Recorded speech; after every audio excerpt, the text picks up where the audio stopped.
Good morning, folks. Derek, that ADU guy here.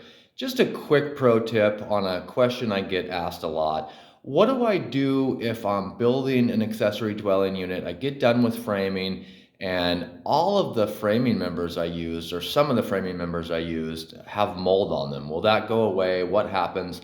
So I just wanted to make a quick video to pass on to everybody so you don't have to stay up stressing out about this. I'm going to flip the camera around so everybody can see. This is a build that I'm doing currently.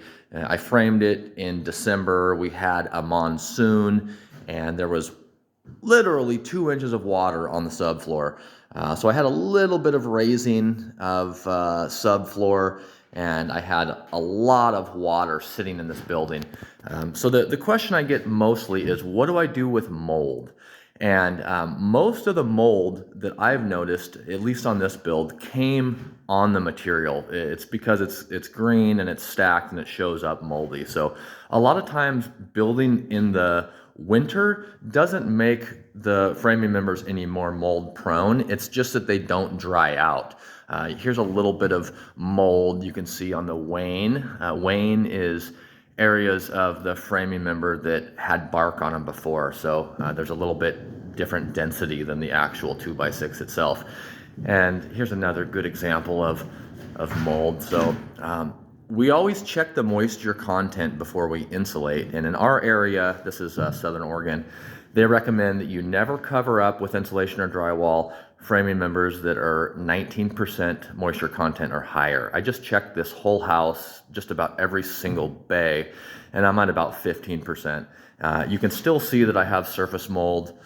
Some of it's a little bit thicker than others. Here's a spot you can see real good. There's some mold.